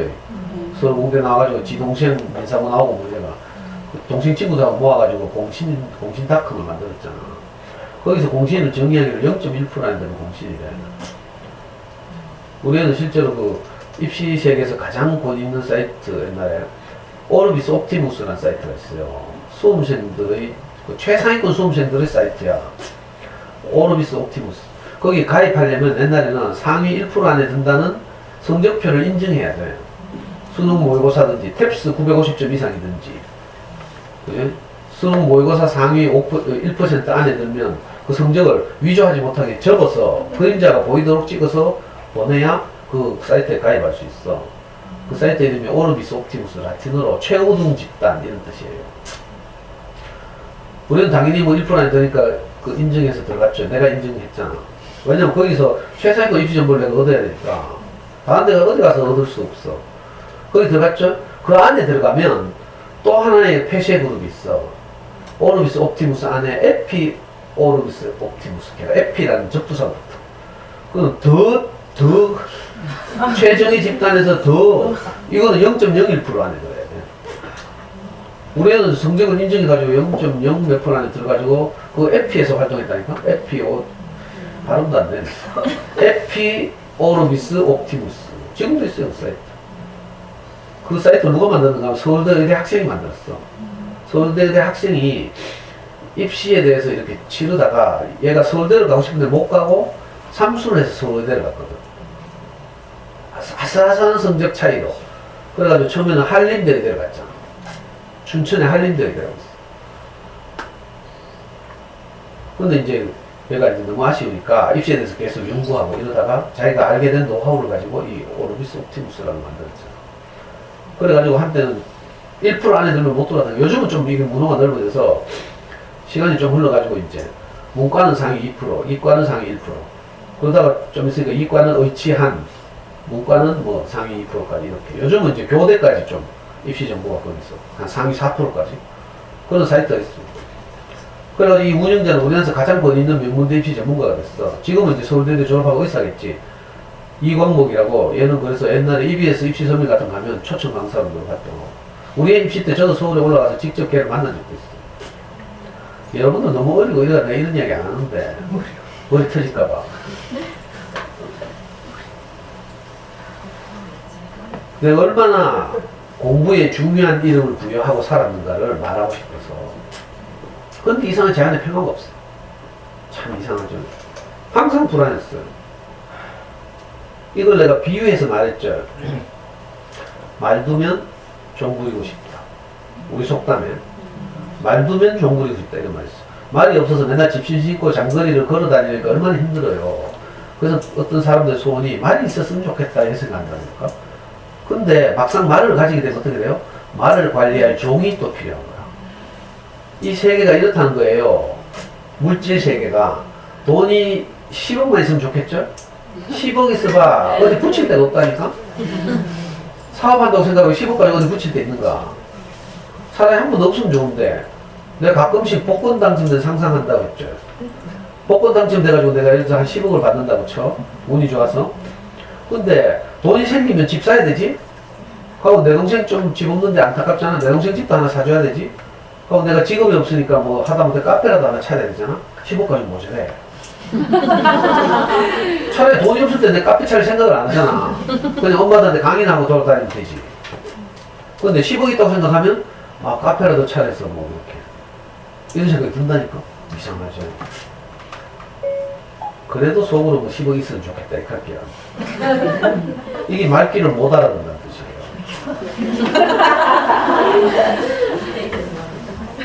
저는 사실은 그래서 여러분들이 가지고 여러분들을 지배하고 있는 어떤 프레임과 내가 늘 싸우는 거예요. 제가 강의를 하는 것은 여러분들이 가지고 있는 생각과 제 생각이 싸우는 거죠. 이걸 뭐 이제 뭐 성경에서 말하는 좀 고상하게만 영적 전쟁 이렇게 말해요. 그걸 뭐 이상하게 종교적으로 생각하는 게 아니고 사실 우리가 늘 강의를 듣는다는 것은요, 내 고정관념과 강의하는 사람이 가진 생각과 부딪히는 행위죠. 그래서 어떤 건 거부감이 들고 어떤 건 받아들여지고 이래요. 이 작업을 계속 하는 거죠. 이거 계속 하다 보면 결국은 내만의 프레임이 무너지는 날이 와. 프레임을 바꿔야 돼요. 전에는 우리가 아이들의 성적 뭐 이런 게 중요하다고 생각했어. 근데 거기에 의미를 붙이고 내가 살아보니까 거기서는 아무것도 안 와. 말 두면 종 부리고 싶은 것처럼. 그죠? 3등 하면 1등 하고 싶고 1등 하면 정규 1등 하고 싶고 정규 1등 하면 전국 몇 등 해야 되고 이런 이상한 일이 벌어져요. 왜? 공부를 잘하니까 기대도 높아지잖아. 안 그래요? 좋은 아파트 마련했지. 그 다음 뭐가 필요해? 소파 필요하지. 소파만 있으면 돼? 소파에서 앉아서 볼 수 있는 고상한 텔레비전도 있어야 되잖아. 텔레비전도 또 요즘 얼마나 비싼 게 좋은 게 많이 나오는데 막 이런 거예요. 계속 맥혔잖아. 우리가 신혼 때 우리 와이프가 결혼하면서 냉장고를 사가지고 왔는데 560리터짜리 요만한 납작한 거. 그때는 그게 일반적이었어요. 근데 우리 와이프가 계속 반찬 뭐 넣을 데 없다고 했잖아. 징징징징징징징징. 돈 내가 버는 것도 아닌데 자기가 버는데 내한테 또 허락 안 맡으면 또 내가 막 미친놈처럼 하니까 우리 와이프 계속 냉장고 갖고 자고 한 5년인가 10년을 가더라고. 그래가지고요 냉장고를 바꿨잖아 결국. 키 큰 걸로. 키 큰 거 이 두 옛날엔 냉장고 요만했다니까. 그 다음에 이 큰 걸로 바꿨죠. 이게 500ml짜리구나. 문 2개 있고 위에 냉동실 밑에 냉장실. 그거 가지고 또 몇 년 하더니 그것도 또 부족하다고 했잖아. 양문형 냉장고로 바꿨잖아. 삼성 지펠. 근데 켰죠 전에. 나는 지펠 냉장고가 독일 건 줄 알았어. 어느 날 냉동실에서 뭐 하는 소리가 들리더라. 우리 와이프는 학교 출근하니까 내가 이제 AS도 신청하고 이래야 되는데 나 지펠 독일 건 줄 알고 어디서 신청해야 될지 몰라가지고 내가 잠수내에 물었다니까.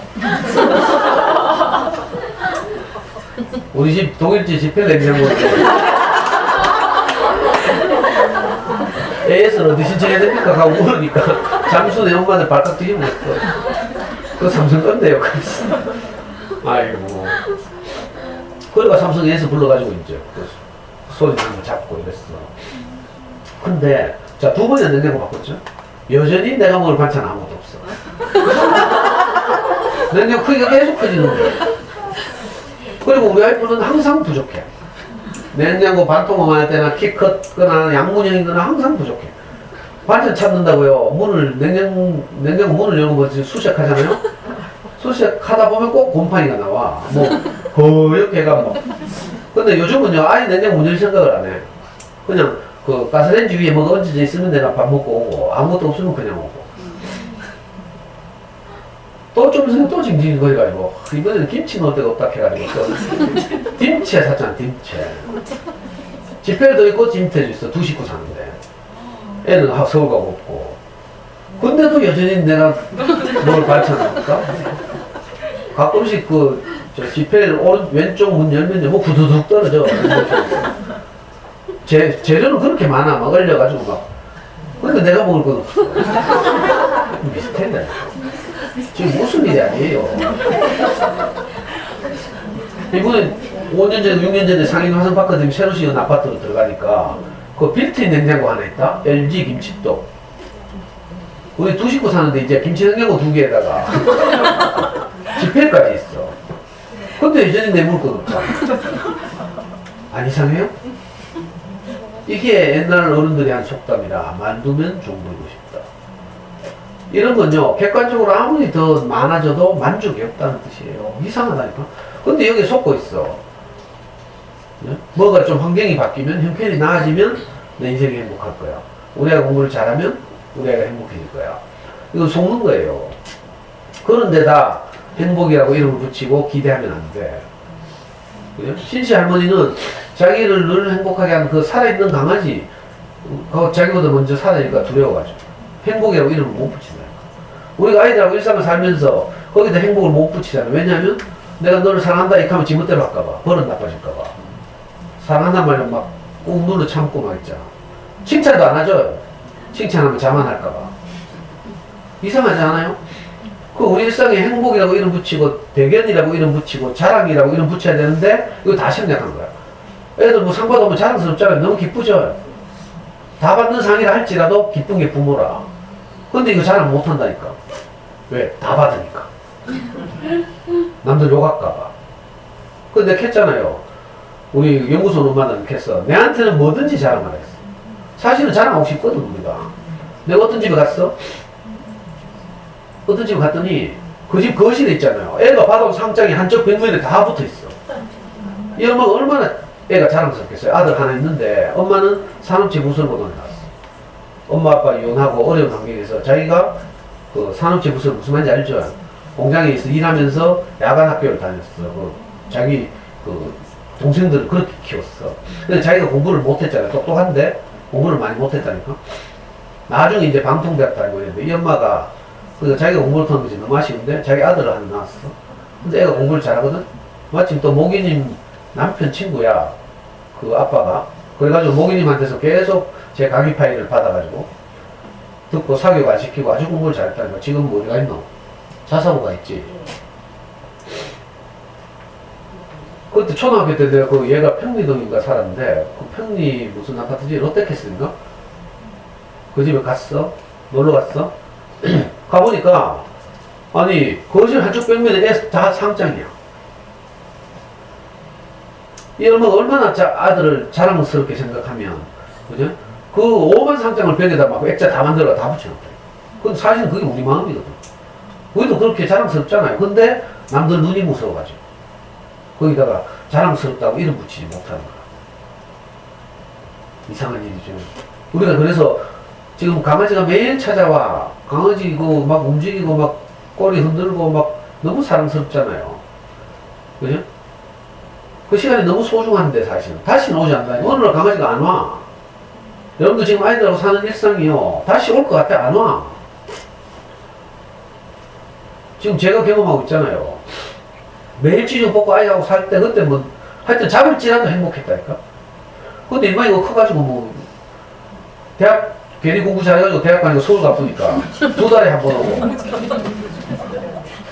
외국 나가보니까 뭐 넉 달, 5달에 한 번 오고 막 이상하죠. 물론 이거 여기서도 내가 행복을 추수하지만 그러나 훨씬 더 행복을 추수하기 쉬울 때가 언제예요? 지금 아이들하고 일어나는 많은 일에 행복이라고 이름 붙여야 돼. 성적이나 결과의 이름을 행복이라고, 진도의 행복이라고 이름 붙이면 안 되고. 그러니까 아까 내가 일부러 성경 창세기 읽었잖아. 하나님이 아담을 창조한 후에 다른 모든 지어진 것들을 아담에게 끌어와서 아담에게 이름을 어떻게 짓나 봤대. 그리고 아담이 이름을 붙인 것이 곧 그 이름이 되었다는 거야. 이 말은요, 이 신천대로에 있는 장명했던 아담이 장명했다 이런 말이 아니에요. 우리가 어떻게 무엇에다가 어떤 이름을 붙이는가가 그 실제가 된다니까. 돈에다가 신이라는 이름을 붙여. 무슨 말인지 알아요? 돈이 가장 중요하다 이런 이름을 붙이잖아요. 그게 돈이 하나님이 되는 거지. 돈이 신이 된다니까요. 그런 경향을 철학에서 뭐라고 한다고요? 물신주의라고 그러고, 물질을 신처럼 중요하게 생각하는 거죠. 돈이 자기 하나님이잖아. 많은 사람들이 그렇게 생각해요. 뭐니 해도 돈이 최고다 이런 가치를 많은 사람들이 가지고 있어요. 근데 그놈의 돈 때문에 형제간에 싸우고 있잖아요. 부모 자식간에 등지고 살인이 일어나고 이러거든. 이상하지 않아요? 속고 있는 거죠. 이름을 잘못 붙인 거야. 돈은 사람들이 필요해서 만들어낸 도구예요. 물물교환하다가 불편하잖아. 그래서 화폐라고 발명해냈어. 사람이 만든 것이 사람보다 더 중요해진 거야. 이게 뒤집어진 거죠. 12시 넘었나? 다 됐어.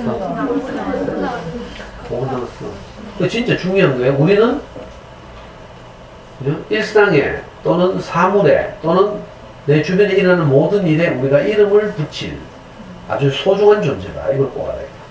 그냥 막연히 소중한 게 아니라 왜 소중한가 하면 우리가 이름 짓는 것이 곧 그 이름이 되니까. 내가 돈이 중요하다고 이름 붙이잖아요. 그럼 나는 그렇게 살아야 돼. 그래서 10억 만들기 카페 같은 데 가입해가지고 활성화하거나 아니면 정 안 되면 뭐 비트코인에다가도 뭐 빚내가 투자하거나 뭐 그러다 또 쫄딱 망하거나 뭐 주식이나 이런 거 하락하면요 소액 투자자들이 머리 짜내면서 연구 지난주에도 말씀드렸죠. 머리 터지도록 연구해봐 소용없어. 왜냐하면 고급 정보는요 그 정보를 소유할 수 있는 사람들 있어. 관료들, 정책 입안자들 뭐 어디 뭐 개발된다는 거 이런 거 있잖아요.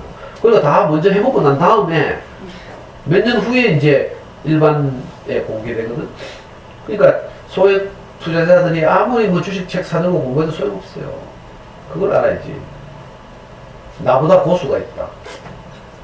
나 바둑을 또 뭐 금방 알아. 우리 목사님도 우리한테 예를 잘 주는데 바둑은요 8급들이 아무리 10명이 모여가 회의를 해도 1급 하나를 못 이겨. 왜? 8급에 한계가 있거든. 8급의 사고에 한계가 있어요.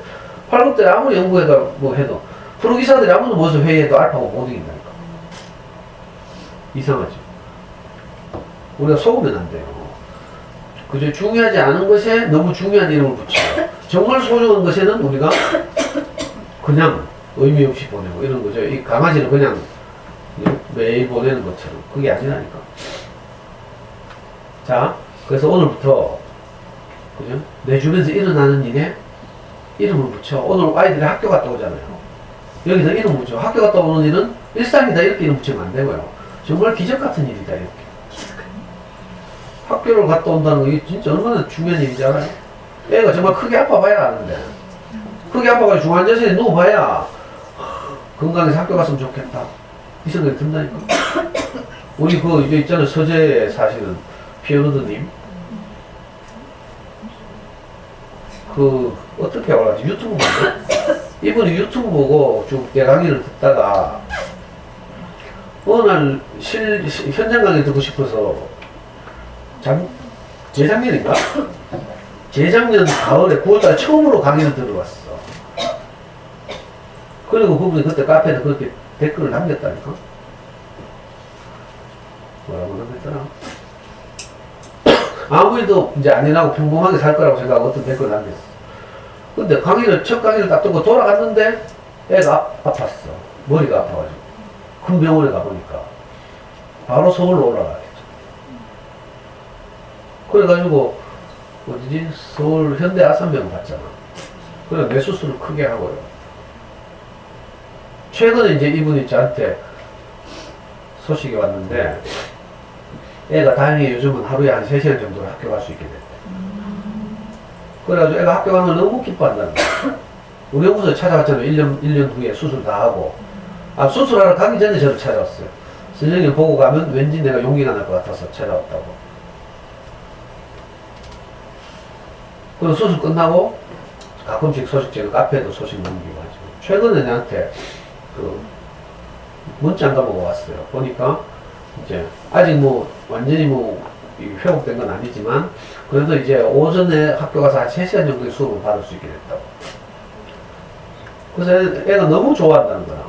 그리고 그 학급 아이들도 온 마음으로 막 아이와 함께하고 막 이런다는 소식 보냈어.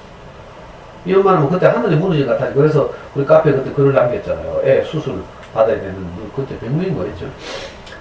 그때 이 아줌마 글을 썼는데 글의 제목이 선생님 살려주세요. 기억나는지 모르겠네. 천천병력 같은 일이 일어난 거죠. 그런 일이 생기면 우리 아이가 학교 가는 것이 얼마나 소중한지를 경험하게 되죠. 근데 우리가 일상에서 안 생기고도, 그죠? 우리 프레임이 달라지면 아이 학교 갔다 오면 너무 기쁜 일이고 대견한 일이고 자랑스러운 일이기도 해요. 저는 이제 아이를 키우는 과정에서 점점 제가 자라났고 우리 목사님을 스승으로 모시고 있으니까 계속 좋은 말을 들었잖아요. 그래서 내가 어느 날 우리 아이가 학교를 가는데 그 학교 가는 것 자체가 너무 자랑스럽게 보이더라고요. 특히 저는 이제 개인적으로 중고등학교를 못 다녔잖아요. 우리 아이가 교복을 입고 아침에 학교를 등교하는 걸 보면 너무 자랑스러웠어. 그래서 제가 여러 번 진짜로 디카를 찍으려고 시도했어요. 교복 입고 학교 가서 찍으라고. 근데 이 새끼가 찌랄하면서 막 조상권 침이다 해갖고 막 그런데 한 장도 못 찍었어. 처음으로 애 사진을 찍었는데 졸업식 날 우리 교실에서 난 내가 너무 자랑스럽거든. 그러니까 흔히 있는 이런 일이 사실 우리를 행복하게 하는 일이라니까. 여기다 행복이라고 이름 붙여야 돼. 그 권리는 우리한테 있어. 이건 일상이다 이렇게 이름 붙일 수 있고 이건 특별하다 이렇게 이름 붙일 수 있어. 심리학에서 그렇게 말한다고 했죠.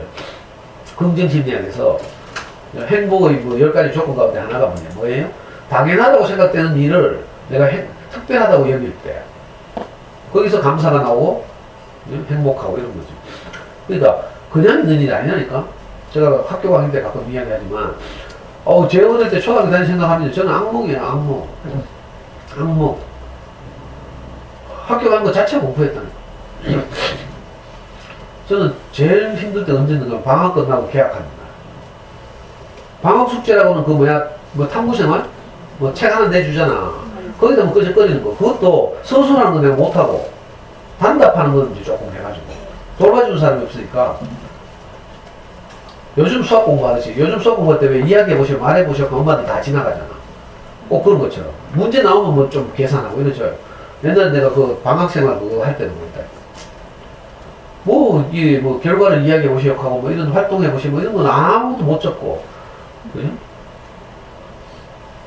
그리고 다른 숙제 하나도 못하고 누가 돌봐주는 사람이 있어요. 그래 계약할 때 되면요 내가 항상 밤에 악몽을 꾸고 공상을 하고 우리 담임선생님이 숙제검사를 깜빡 잊는 이런 상상을 보냈다니까. 근데 계약이 얼마나 두려웠겠어. 그리고 내보다 요만큼 힘센 놈들이 나를 늘 괴롭히고 굉장히 큰 놈이 괴롭히는 게 아니고 내보다 요만큼 센 놈이 나를 늘 괴롭히고 조회 때문에 내가 운동장에 나가면 모래 던지면서 따라다니고 하지 마라 하면 더 하고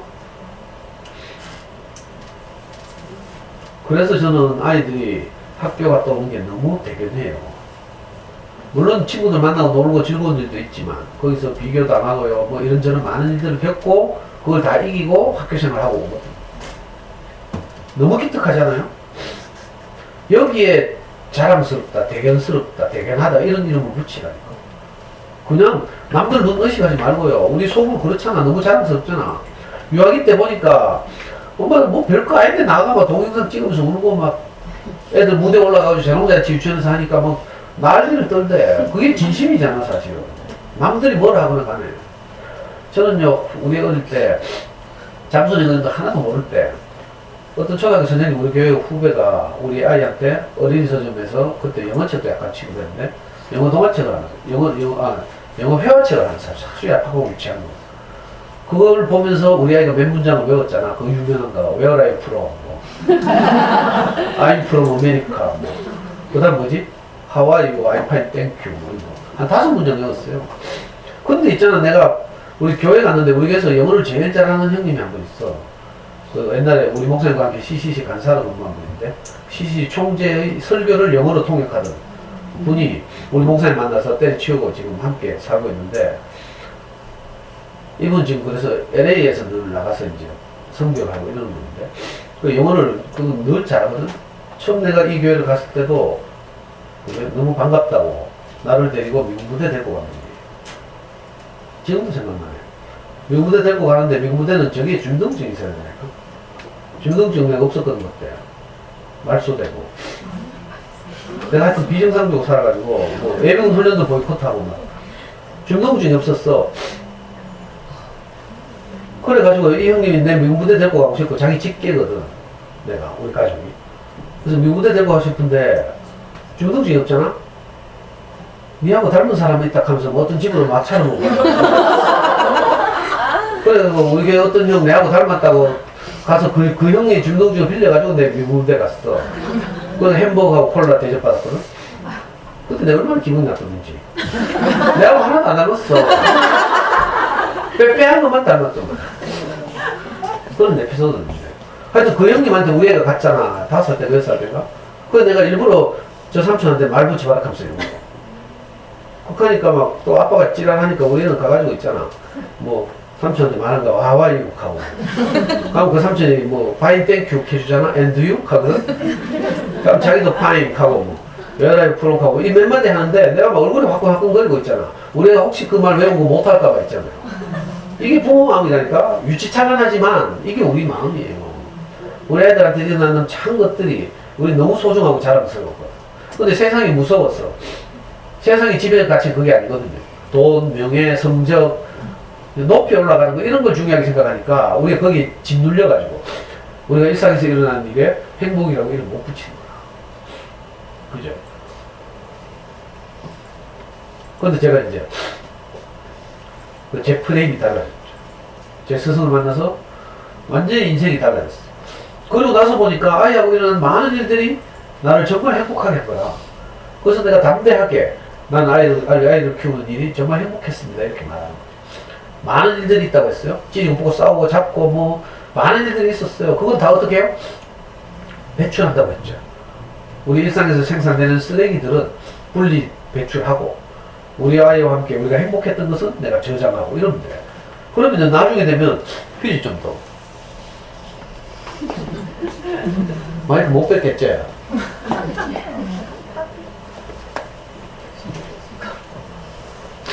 그러면요 진짜 우리가 나중에 남는 것은 내가 아이를 키운 일이 정말 행복했구나, 참 감사했구나, 이거만 남는다니까. 네, 쓸데없는 거 다 버리면 되니까. 그죠? 우리가 열심히 농사 짓잖아요. 그래가지고 뭘 추수해? 열매를 추수하는 거지. 곡식을 추수하잖아요. 쌀 알을 추수하지. 볏짚단을 추수하는 게 아니거든. 우리가 일상을 살면서도 늘, 그죠? 행복이라는 열매를 추수하기 위해서 다른 부수적인 일들이 있는 거예요. 그러니까 부수적인 일의 이름을 너무 중요하게 붙이면 안 되고 이것은 부수적인 것, 지나가는 것 이렇게 이름 붙이고요. 아이와 함께 내가 정말 행복한 것 이것만 추수해서 딱 저장해 기억처럼. 그러면 나중에 담대하게 그렇게 말할 수 있어요. 행복은 유보하는 게 아니야. 내일 어떻게 되는 게 아니라고 했죠. 그래서 제가 늘 말씀드리기를 공부는 마라톤처럼 하고 사랑은 오늘이 마지막인 것처럼. 아이에게 소중하다고 말하는 것은 내가 오늘이 마지막인 것처럼 말해야 돼. 내가 지금 생각해도 참 잘하는 게 그거라고 했죠. 아빠는 어떤 경우에도 네 편이다. 그죠? 여인이 젖먹이는 자식을 어찌 잊겠으며 자기 태에서 난 아들을 잊어버리겠느냐. 설령 그들은 그럴지라도 나는 너희를 잊지 아니할 것이다. 이스라엘의 하나님이 이스라엘을 이렇게 약속했어. 저는 우리 아이가 위기에 처할 때마다, 어려울 때마다 내가 항상 이 말을 했어. 아빠는 어떤 경우에도 너 편이다. 아빠와 우리 가족을 행복하도록 지금까지 인도하신 하나님이 네 인생도 인도하실 것이다. 내가 이 얘기를 항상 했어요. 그랬더니 우리 아이가 화답 늘 하잖아요. 우리 아이 요즘도 카페 들어와. 그래가지고 몰래 듣는다니까. 했죠. 얼마 전에는, 며칠 전에는 한 일주 됐나? 숨통 트인 마음이 누구 오이카더라고. 아니, 철민이가 누구 오이카대요. 그 철민이 우리 연구소는 꼬마닥 하니까 숨통 트인 마음 누군데 그러고 철민이 엄마한테 글 잘 쓰네 하는. 철민이 엄마한테 이야기 해줬나? 우리 애가 딱 읽어보디만 철민이 엄마가 그 아이하고 일어나는 일상에서 뭘 많이 깨닫고 변화하고 이러고 있거든. 우리 애도 그거 다 듣고 있어. 내 강의도 듣고요. 되고 오면 항상 가잖아. 아빠, 우리가 어떻게 이렇게 행복하게 살게 되는 거예요? 한다니까. 왜 그런 줄 알아요? 행복이라고 이름 붙일 것에 이름을 붙이면. 엉뚱한 데다 이름을 여기가 행복할 거야. 이렇게 이름 붙이면. 행복은 늘 파랑새처럼요. 손에 잡히지 않는 꽃이에요. 무지개처럼 있고. 이 할머니가 우리한테 중요하게 말하고 있어요. 그냥 살아있고, 자기에게 마음을 주고, 이렇게 할 수 있는 그 강아지가 매일 올 것 같잖아. 매일 안 온다니까. 어느 날 안 와. 우리 애 좀 커봐야 사춘기 돼봐야지. 그래. 지금 너무 좋을 때잖아. 그리고 우리 아들 자랑스럽다고 장하다 하고, 대견하다 하고. 그래? 이렇게 거기다 이름을 붙이는. 자, 우리가 내게서 일어나는 이런 환경, 일상, 그죠? 이런 일에 이름을 붙일 권세가 누구에게 있다고요? 우리 사람에게 있어요. 그러니까 사람이 정말 중요하다니까. 내가 어떻게 이름을 붙이냐에 따라서 내 인생이 달라져. 삶이 달라져. 놀라운 말이죠. 그래서 창세기 2장 17절, 18절은 정말 중요한 말이에요. 우리가 이름 붙이는 것이 곧 그 이름이 되는 거야. 김춘수의 말처럼. 그죠?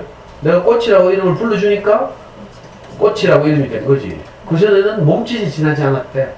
우리에게 일상에 지나지 않는 어떤 많은 사건들이 있죠. 근데 거기다 내가 이름을 어떻게 부여하느냐에 따라서 그게 막 행복이 막 뭉글뭉글 발생하기도 하고 그렇지 않기도 하는 거죠. 근데 우리는 진짜 중요한 사람들이에요. 내 가족들에게 어떤 이름을 지어주는가. 예? 어떤 이름을 부여하는가 하는 것이 내게 달렸어. 그러니까 안 중요해요? 우리 이렇게 중요한 그죠? 사람으로 태어났어요. 저도 내 인생이 너무 하찮아가지고 자존감이 너무 낮아가지고 이 말이 믿기지 않았어. 처음에는. 근데 살아보니까 그렇대. 내가 이름을 붙이면 행복하게 되는 거라. 그렇죠. 예를 들어서 제가 강의하러 맨날 가잖아요. 엄마들이 어제도 은학교 가니까 뭐 많이 오긴 오는데 10시 10분인데 계속 돌아서 이름 적고 뭐 강의 장소 입구에서 왜 이름 적잖아. 몇 반 누구의 엄마예요 하면서. 평소 내 성질대로 하면 내가 어제 켰어요. 문 확 잠가보고 싶다. 근데 딱 뒤집어 생각하면 이 아침 바쁜 시간에도 귀한 시간을 내서 늦게라도 와주신 것이 너무 감사합니다. 이렇게 같은 사건인데 안 그래? 야 진짜 예의 없네. 강의 시간이 10시고 지금 오늘 첫 연수라 가지고 뭐 코디네이터 위촉장 수여식도 하고 이러는데 10시 10분 넘어서 막 오고 있어. 이렇게 생각할 수도 있고, 야 아침에 바쁘고 청소도 해야 되고 아들 뭐 유치원도 보내고 둘째 유치원도 보내고 늦게 와야 되는데 늦게라도 개면증 적고 미안할 텐데도 저렇게 와주시는 것이 너무 감사하다. 이렇게 내가 이름을 붙일 수도 있어요. 그렇죠? 내 프레임에 따라서 이렇게 이름을 달리 붙일 수 있다. 그러니까 사실은 객관적인 조건의 상황이 문제가 아니고 내가 그것을 어떻게 해석하는가가 문제. 그래서 인생은 해석이다 이런 거 있어요. 오늘 여러분들 집에 돌아가시거든 우리 아이와 함께 일어나는 많은 일들에 제대로 된 이름을 안 붙여보라니까. 이름이 잘 안 붙여지면 저한테 전화를 해요. 그럼 내가 이름을 붙여줄게요. 무슨 말인지 알겠어요? 이게 처음에는 잘 안 되거든. 염려도 많고 걱정도 있고 이래가 될까 싶고 칭찬하면 버릇 나빠지지 않을까 하고 이런 생각이 든다니까. 쓸데없는 그 강아지가 먼저 죽지 않을까 싶어가 이름 못 붙여주는 할머니처럼 얘한테 너무 칭찬하고 이러면 내가 자만하지 않을까? 뭐 남들이 나를 어떻게 생각할까? 뭐 우리 애보다 더 잘하는 애가 있지 않을까? 뭐 있다고 생각해 자꾸 있잖아. 그래서 정작 자랑스러운 우리한테 자랑스럽다고 말을 못하는 거야. 다 이거 속는 거예요, 속는 거. 자, 우리는 우리를 둘러싼 많은 조건, 환경, 그죠? 일상, 경편, 처지 이런 곳에 내가 이름을 붙여줄 아주 소중한 권세를 내가 가지고 있다. 이걸 꼭 기억했으면 좋겠어요. 내게, 그러니까 사실 내게 달리. 맞죠? 행복하게 잘 살아봅시다.